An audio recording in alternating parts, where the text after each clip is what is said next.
Most modern readers know this story as another confrontation between Jesus and the Pharisees. Jesus heals a man on the Sabbath. His opponents become angry. Then they begin plotting against him. But the King James Bible describes their reaction with a much stronger and far more revealing word. It does not merely say they were angry. It says, open quote, and they were filled with madness, close quote. That wording was not accidental. Recent scholarship examining the Greek word behind this verse argues that translating it merely as rage or fury may actually weaken what Luke intended, because these men were not simply offended by Jesus. They had just watched a crippled hand become whole and somehow concluded that Jesus was the problem. How can a person witness undeniable good and respond by plotting evil? Today, we're going to read the entire account, examine its context, compare the parallel gospel record, and discover why the King James Bible's word madness may capture this moment better than many people realize. This is Rocky Smith, and this is Rock Solid TV. Every day, you're told what to think. Headlines race across your screen. Narratives are written. Questions are discouraged. While others follow the narrative, one voice refuses to. Unshaken, unfiltered, unapologetic. I'm Rocky Smith, and this is Rock Solid TV.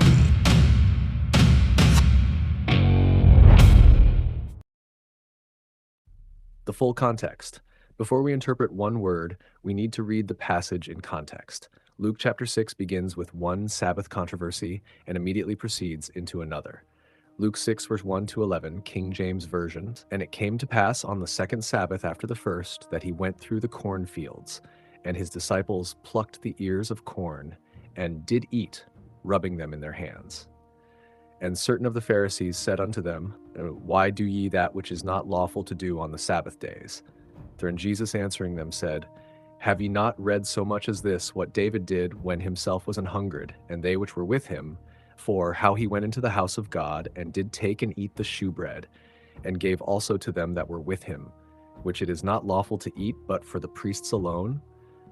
And he said unto them, That the Son of Man is Lord also of the Sabbath. And it came to pass also on another Sabbath that he entered into the synagogue and taught. And there was a man whose right hand was withered. And the scribes and Pharisees watched him whether he would heal on the Sabbath day, that they might find an accusation against him. 8, but he knew their thoughts, and said to the man which had the withered hand, Rise up and stand forth in the midst. And he arose and stood forth. 9 said Jesus unto them, I will ask you one thing. Is it lawful on the Sabbath days to do good or to do evil, to save life or to destroy it? And looking round about upon them all, he said unto the man, Stretch forth thy hand. And he did so. And his hand was restored whole as the other. 11, and they were filled with madness, and communed one with another what they might do to Jesus. Close quote. Notice what Luke tells us. The scribes and Pharisees were not watching Jesus because they wanted to learn from him. They were not hoping that the man would be healed. They were watching to see whether Jesus would heal him so they could accuse him. The miracle had not even happened yet, but they had already decided how they would interpret it. That is crucial. Their conclusion came before the evidence. Jesus exposes the contradiction. Jesus knew their thoughts. He called the man into the middle of the synagogue where everyone could see him. Then Jesus asked a question. Is it lawful on the Sabbath days to do good or to do evil, to save life or to destroy it? Jesus exposed the moral contradiction at the center of their position. They were condemning him for preparing to do good while they were preparing to do evil. Jesus intended to restore a man. They intended to accuse an innocent man. Jesus was preparing to heal. They were preparing to destroy. The question placed them in an impossible position. If they said it was lawful to do good on the Sabbath, they undermined their accusation. If they said it was unlawful, they exposed the hardness of their own hearts. So they remained silent. Then the man stretched forth his hand, and it was completely restored. That should have ended the controversy. The miracle was visible. The man's condition had been real. The restoration occurred in front of witnesses. But evidence does not always change someone whose position is rooted in pride, power, or predetermined hostility. Instead of reconsidering their beliefs, they were filled with madness. What does madness mean? The Greek word translated madness in Luke 6:11 is anoia. It can carry the idea of folly, lack of understanding, irrationality, or a state of senselessness. It describes more than an emotional burst of ordinary anger. The same word appears again in 2 Timothy 3:8-9. Open quote 8. Now as Jannes and Jambres withstood Moses, so do these also resist the truth. Men of corrupt minds reprobate concerning the faith. 9. But they shall proceed no further, for their folly shall be manifest unto all men, as theirs also was. Close quote. The word translated folly in verse 9 is the same underlying Greek word translated madness in Luke 6:11. That connection is revealing. In both passages, people are resisting truth in a way that ultimately exposes their irrationality. In Luke 6, the religious leaders witnessed a man's hand being restored, yet their response was to discuss what they could do against the one who healed him. Their madness was not necessarily insanity in the modern medical sense. Luke was not giving them a psychological diagnosis. The word describes the irrational moral condition into which their opposition had driven them. They were so committed to resisting Jesus that a miraculous act of mercy only intensified their hostility. What recent scholarship says. In a scholarly article published online in 2026, Stephen Fowle developed an earlier argument by Rebecca Eklund concerning this word. Eklund argued that there is little lexical basis for reducing anoia to ordinary rage or fury. Its established usage more naturally concerns folly produced by madness or ignorance. Fowle then argued that Luke's narrative provides the proper setting for that meaning. This does not mean every question has been settled. Scholars can still disagree about exactly how the word's emotional and intellectual dimensions work together. The men were clearly hostile. Anger may have been part of their reaction, but describing them as merely furious can miss Luke's deeper point. Their response was senseless. They saw good and called it grounds for condemnation. They witnessed restoration and began considering destruction. The King James Bible preserves that force with the words, open quote, they were filled with madness, close quote. The parallel account in Mark records the same confrontation and supplies another important detail. Mark 3, verse 1-6, and he entered again into the synagogue, and there was a man there which had a withered hand. Second, they watched him, whether he would heal him on the Sabbath day, that they might accuse him. 3, and he saith unto the man which had the withered hand, stand forth. 4, and he saith unto them, is it lawful to do good on the Sabbath days, or to do evil, to save life, or to kill? But they held their peace. 5, and when he had looked round about on them with anger, being grieved for the hardness of their hearts, he saith unto the man, stretch forth thine hand. And he stretched it out, and his hand was restored whole as the other. 6, and the Pharisees went forth, and straightway took counsel with the Herodians against him, how they might destroy him. Close quote. Mark identifies the deeper problem as the hardness of their hearts. He also tells us that Jesus looked upon them with anger. That contrast matters.